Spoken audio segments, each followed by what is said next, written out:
जोरदार ताली होनी चाहिए। और इन जोरदार तालियों के बीच हॉल के अंदर आगमन हो रहा है आज के समारोह के माननीय मुख्य अतिथि माननीय मुख्यमंत्री जी का जोरदार तालियों के साथ हम स्वागत अभिनंदन करें। मंच पर हार्दिक हार्दिक स्वागत और अभिनंदन माननीय मुख्यमंत्री जी का। मंच पर हम हार्दिक हार्दिक स्वागत। चाईबासा के इस पिल्ले सभागार में हमारे साथ मौजूद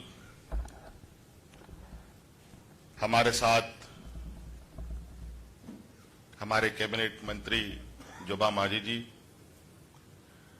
हमारे साथ मौजूद मंच पर स्थानीय सांसद गीता कोड़ा जी, हमारे माननीय विधायकगण दीपक बिरुआ जी, सुखराम उरांव जी, सिंकू जी, जिला के सभी वरीय पदाधिकारीगण, यहां उपस्थित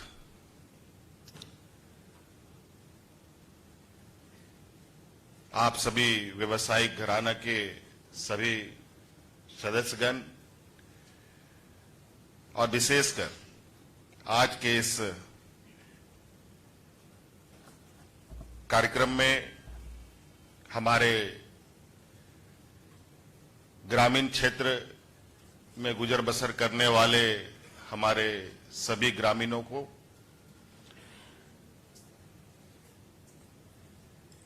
अपनी ओर से आज के इस परिसंपत्ति वितरण में आपको बहुत बहुत शुभकामनाएं देते हुए अपनी ओर से जोहार करता हूं। आज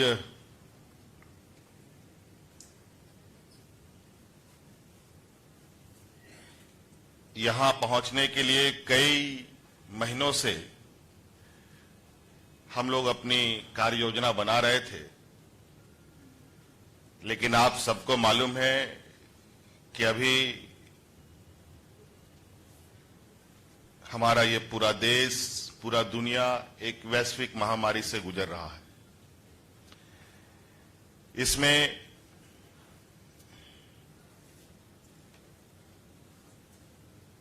बहुत सारी पाबंदियां लगाई गई, छूट दी गई, कई उतार चढ़ाव के साथ हम लोग आगे बढ़ रहे हैं।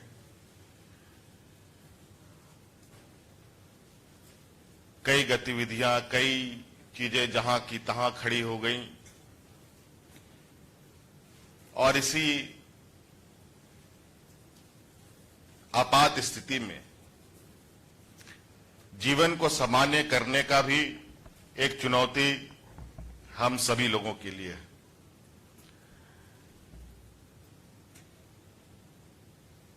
और इसी कड़ी में ग्रामीण क्षेत्रों में जो सबसे अधिक आर्थिक सामाजिक रूप से कमजोर क्षेत्र है, उनको विशेष रूप से समृद्ध करने का भी हम लोगों का संकल्प है।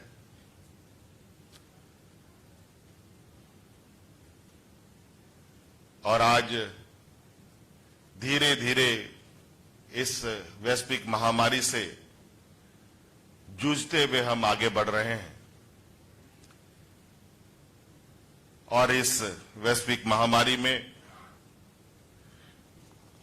झारखंड का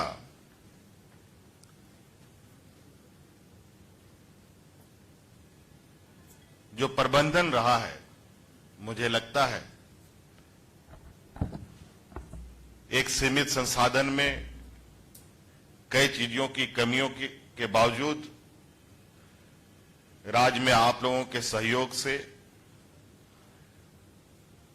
हमारे फ्रंट लाइन वर्कर्स के माध्यम से हम लोगों ने जो प्रबंधन किया वो आज पूरे देश में चर्चा का विषय है।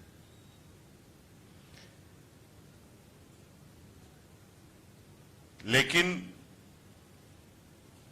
अभी भी खतरा टला नहीं है और उसी सतर्कता के साथ बहुत सीमित दायरे में कार्यक्रम आयोजित करते हुए हम लोग आगे बढ़ रहे हैं। आज इसी वजह से बहुत भारी संख्या, बहुत सारे लोगों के बीच में कार्यक्रम आयोजित नहीं हुआ। लिमिटेड लोगों के साथ हम अपने इस कार्यक्रम को संपन्न कर रहे हैं। राजनीतिक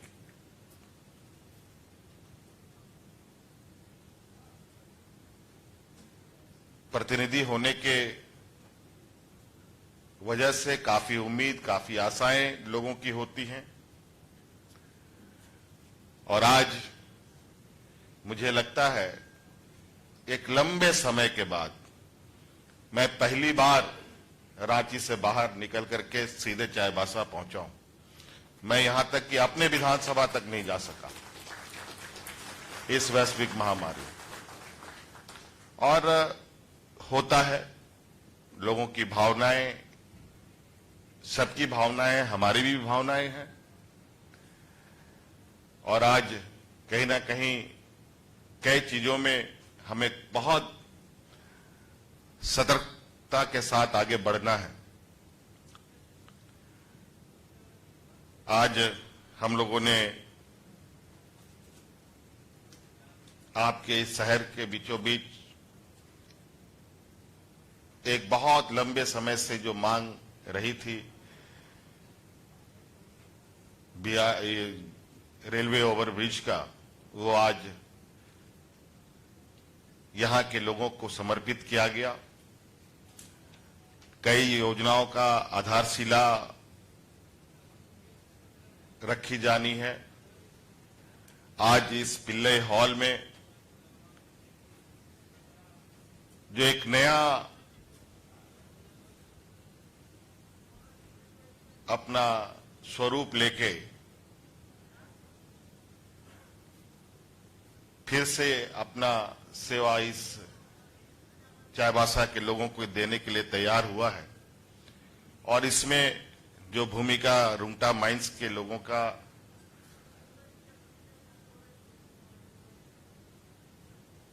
सहयोग रहा है, इसके लिए रुंगटा ग्रुप्स के सभी सदस्यों को मैं अपनी ओर से बहुत बहुत धन्यवाद देना चाहूंगा। ये शहर आपका है, आप लोग शहर के हैं। शहर आज एक व्यवसायिक मकाम पर पहुंचने के बाद शहर में भी कुछ ऐसी चीजें होनी चाहिए जहां आपके नाम से निश्चित रूप से लोगों को मन में खुशी मिले। इस पिल्लई सभागार में हमने पहले भी कार्यक्रम किया था। उस समय और आज के समय में जो फर्क है, निश्चित रूप से देखकर काफी खुशी हो रही है कि चाईबासा जैसे सुदूर क्षेत्र में भी इतना खूबसूरत सभागार होगा, ये मैंने नहीं सोचा था। लेकिन ये बहुत अच्छा बना है और मैं उम्मीद करता हूं कि इसको आप सब लोग ऐसे ही बरकरार बना के रखेंगे ताकि इसका लाभ सब लोगों को मिले। हम लोगों ने इस कोरोना काल में बहुत, जब द्वंद्व मन में था कि राज्य और यहां के लोगों के लिए क्या किया जाए इस आपातकाल की स्थिति पर, बड़े पैमाने पे हमारे प्रवासी मजदूर वापस गांव में लौट रहे थे। रोजगार का घोर अभाव, सभी प्रतिष्ठानें बंद।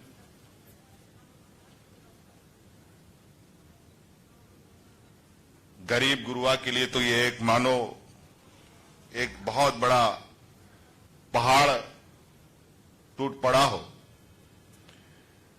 और आज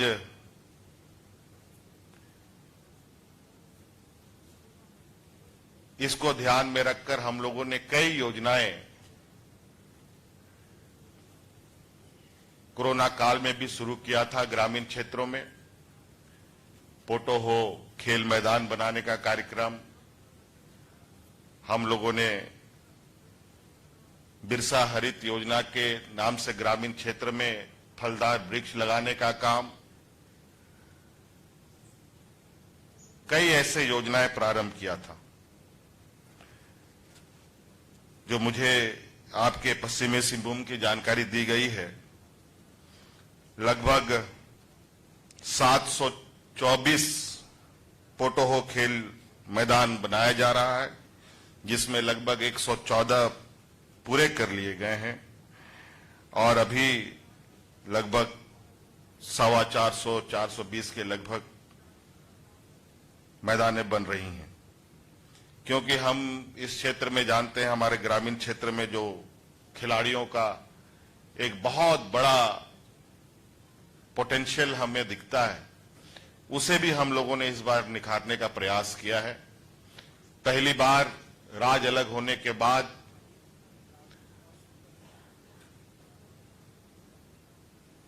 खिलाड़ियों को प्रोत्साहित करने के लिए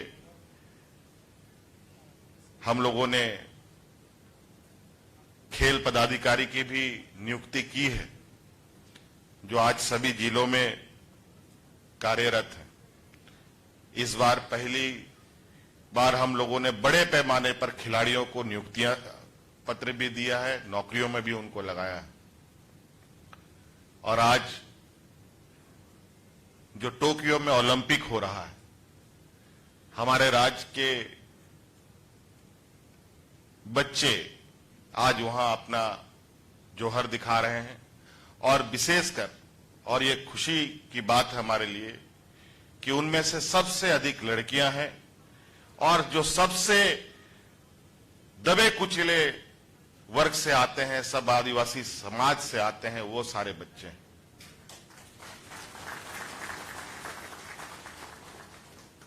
सीमित संसाधन क्या, बिना संसाधन के आज वो इस मकाम पर पहुंच रहे हैं। हमें गर्व होना चाहिए और उनको आगे बढ़ने का मौका देना चाहिए। और हम लोग इस पर बहुत तेजी से काम कर रहे हैं। राज्य को खनिज संपदा के नाम से जाना जाता है।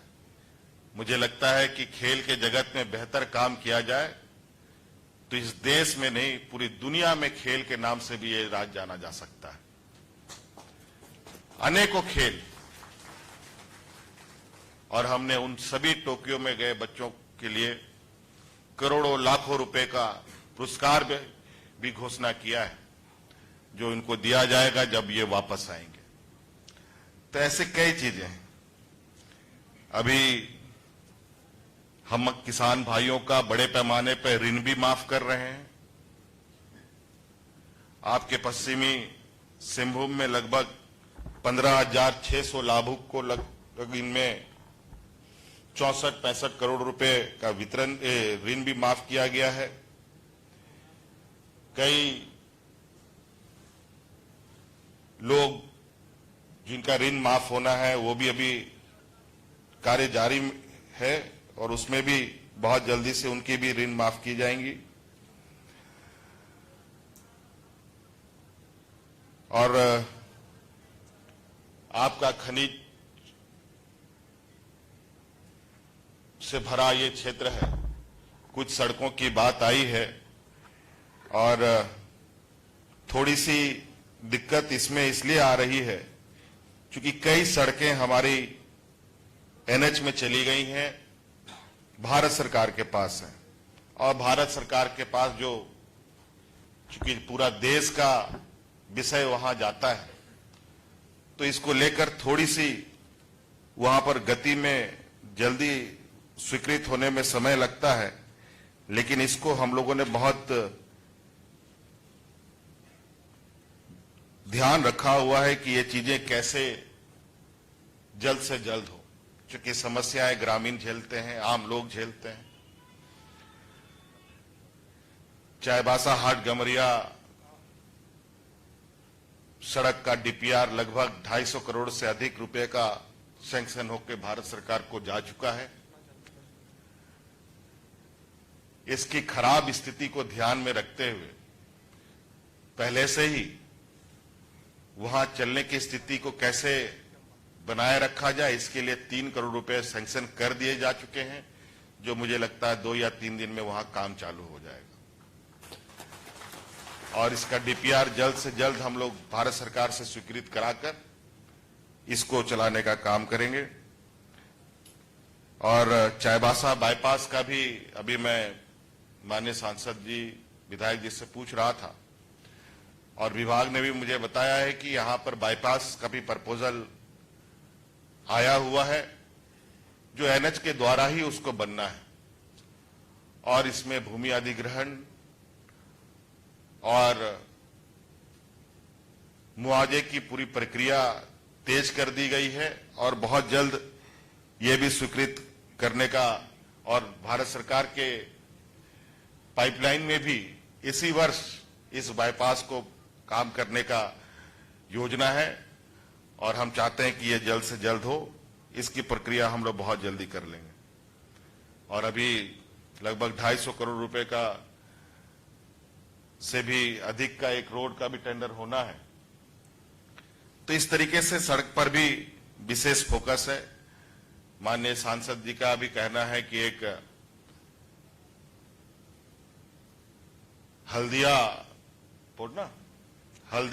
तक के लिए, चूंकि ये उड़ीसा की तरफ से भी इस क्षेत्र से होते हुए ट्रकें जाती है, झारखंड का तो जाता ही है, हल्दिया पोर्ट तक कैसे एक्सप्रेस हाईवे हम लोग बना पाए बिना शहर के लोगों को नुकसान पहुंचाए। निश्चित रूप से शहर में भीड़ भाड़ इस तरीके से बड़ी गाड़ियां चलती हैं तो कई समस्याएं खड़ी होती हैं और यही वजह है कि बाईपास लगभग सभी जिलों में प्रस्तावित है। जितना जल्दी हो सके हम लोग इन कार्यों को पूरा किया जाएगा और लगभग 20 से 25 रेलवे ओवरब्रिज भी हमने सैंक्शन किया है, स्वीकृति दे दी है यहां पर और अलग अलग जिलों में कई रेलवे ओवरब्रिज भी बनने हैं, वो भी बहुत जल्द से तैयार किया जाएगा। इसका हम लोग आप लोगों को आश्वासन देते हैं। यहां आज एसीसी सीमेंट के द्वारा नियुक्ति पत्र दिए गए इनके कंपनी में और मुझे याद है कि जितने बच्चों की अभी नियुक्ति पत्र हम लोगों ने वितरण किया है, लगभग इतना ही नियुक्ति पत्र हम लोगों ने कब बांटा था?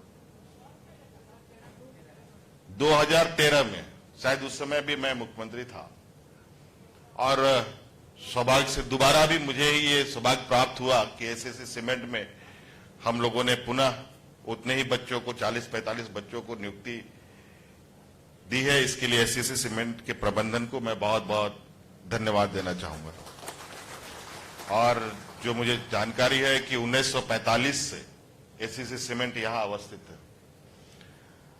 उस समय तो हम लोगों का जन्म भी नहीं हुआ था, कई लोगों का जन्म नहीं हुआ होगा और इतने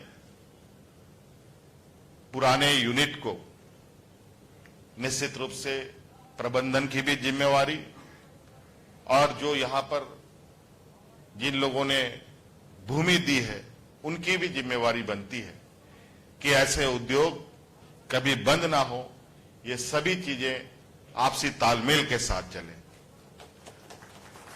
और निश्चित रूप से प्रबंधन ग्रामीणों का ध्यान रखेंगे। तो मैं भी ये आश्वस्त करता हूं कि ग्रामीण भी उस उद्योग का जरूर ख्याल रखेंगे क्योंकि रोजगार हर किसी को जरूरत है। इसके लिए ये एक अच्छा संकेत है कि इतने सालों से ये इतनी बड़ी इंडस्ट्री यहां पर अवस्थित है। इसके अलावा कई और बड़े उद्योग चाईबासा जिले में लगने को तैयार हैं। जो मुझे जानकारी मिली है, स्टील इंडस्ट्री भी इधर आ रही है।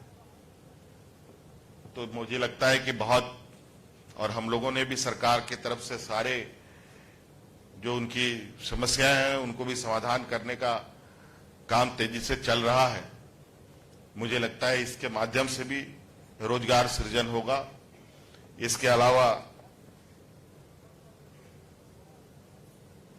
जो हमारा ये माइनिंग क्षेत्र है, इस बार सरकार ने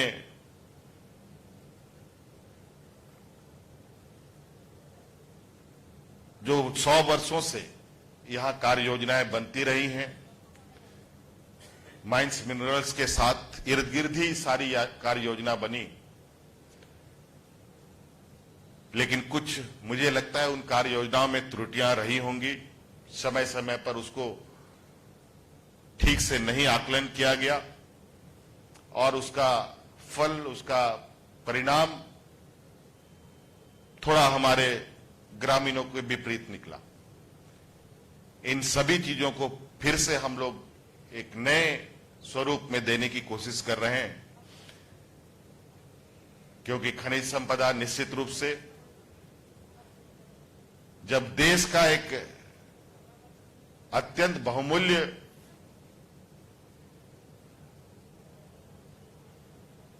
व्यवस्था साबित हो सकता है तो राज्य के लिए क्यों नहीं। इसलिए हम लोग इस बार इस विषय में भी विशेष अध्ययन करते हुए आगे बढ़ रहे हैं, ताकि उसका अधिक से अधिक लाभ राज्यवासियों को मिले, झारखंड वासियों को मिले, हर जगह। मुझे नहीं लगता कि इस राज्य में कहीं ऐसा जगह है जहां कोई खनिज ना मिलता हो। कहीं लोहा है तो कहीं कोयला है तो कहीं अबरक है, कभी कहीं अन्य प्रकार के खनिज संपदाएं हैं। उन सभी चीजों पर तो इसलिए निश्चित रूप से हम लोग यहां के सामाजिक, यहां के सांस्कृतिक व्यवस्थाओं को ध्यान में रखते हुए अपने विकास के रास्ते को तय करेंगे। आज हम लोग बहुत छोटे से कार्यक्रम में यहां आप लोग के बीच में आए हैं। थोड़ी सी हमारी भी, हालांकि काफी मुझे कहा गया कि तबीयत खराब है, तबीयत खराब उतनी नहीं है, लेकिन हाँ थोड़ा सा जरूर दिक्कत है, लेकिन हम लोग उतने में कोई दिक्कत नहीं होती है आप लोगों तक पहुंचना। आप लोगों को देखने के बाद पुनः हम लोगों का आप लोगों के बीच में रहना ही। मैं तो अभी आप लोगों को देख कर कितने लगता है कि कितने वर्षों के बाद लोगों से मिल रहा हूं, ऐसा प्रतीत हुआ। लगता है कि हम लोग जेल से बाहर आए हो, ऐसा लगता हो। इसलिए सभी कुछ ठहरा ठहरा सा है। ऐसे स्थिति में अब लगता है इस संक्रमण के बीतते बीतते हमें एक नया दुनिया देखने को मिलेगा। इसके लिए भी हमें तैयार रहना होगा। अभी हमारे स्कूल बंद है, कॉलेज बंद है, सभी शिक्षण संस्थानें बंद है। हमारी आने वाली पीढ़ी किस कदर आगे बढ़ रही है, इसकी परिकल्पना जब आंख बंद करके हम करते हैं तो समझ में नहीं आता कि किस दिशा में हम आगे जाएं।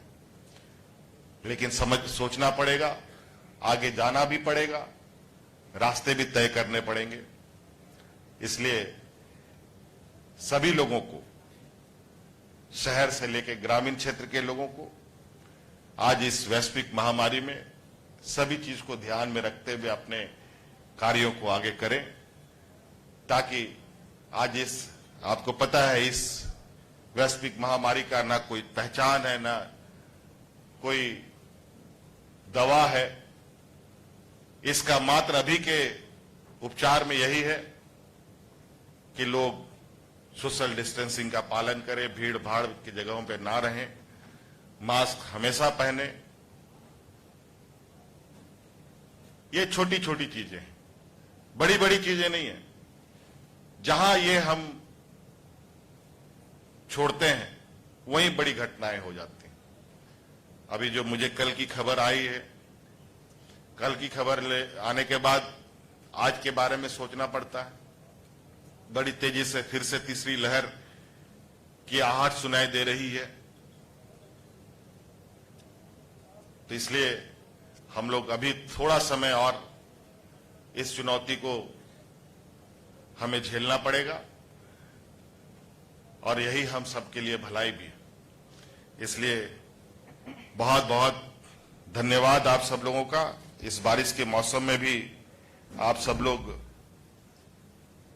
एकत्रित हुए और यहां मुंबई वगैरह से भी एसीसी सीमेंट के पदाधिकारी आए हैं, रुंगटा माइंस के सब पदाधिकारी लोग आए हैं। आप सब लोगों का भी बहुत बहुत आभार कि आप सब लोगों ने अपने इस कार्यक्रम को सफल बनाने में भूमिका निभाई और उम्मीद करते हैं कि आगे भी आपका ये योगदान बना रहेगा और निश्चित रूप से आपकी योगदान सरकार के लिए और राज्य के जनमानस के लिए बहुमूल्य साबित होगा। इन्हीं बातों के साथ बहुत बहुत धन्यवाद सबको, पुनः जोहार।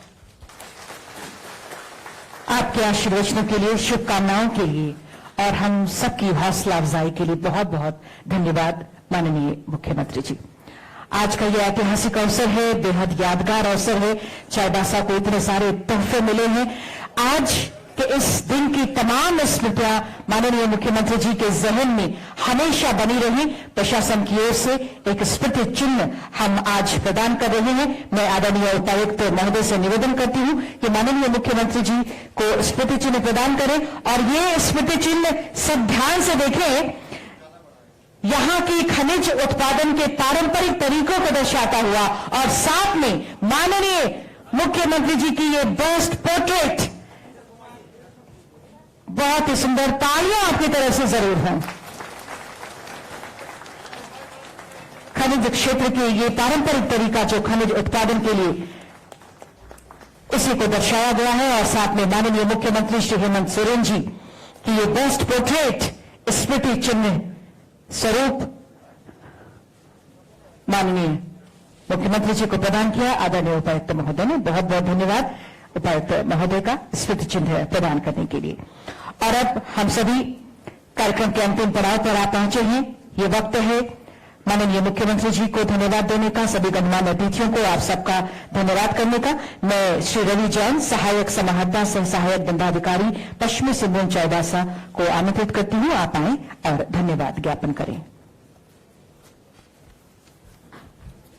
आज के कार्यक्रम में आपने व्यस्तम कार्यक्रम में से समय निकालकर चाईबासा के लोगों की वर्षों पुरानी मांग को पूरा करने के लिए चाईबासा वासियों की ओर से मैं माननीय मुख्यमंत्री श्री हेमंत सोरेन जी को हार्दिक धन्यवाद देता हूं। कार्यक्रम में उपस्थित प्रदेश के माननीय मंत्री, सिंहभूम की माननीय सांसद एवं सभा में उपस्थित सभी माननीय विधायकगण को धन्यवाद ज्ञापित करता हूं। कार्यक्रम को सफल बनाने में अपना योगदान देने वाले सभी पदाधिकारीगण, कर्मी एवं मीडिया के प्रतिनिधि को भी धन्यवाद देना चाहता हूं। अंत में मंच पर उपस्थित मुख्य अतिथि एवं विशिष्ट अतिथियों से अनुरोध है कि सभागार से के बाहर लगाई गई शिलापट का अनावरण कर पूर्ण योजनाओं को चाईबासा वासियों के लिए लोकार्पण एवं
Gracias.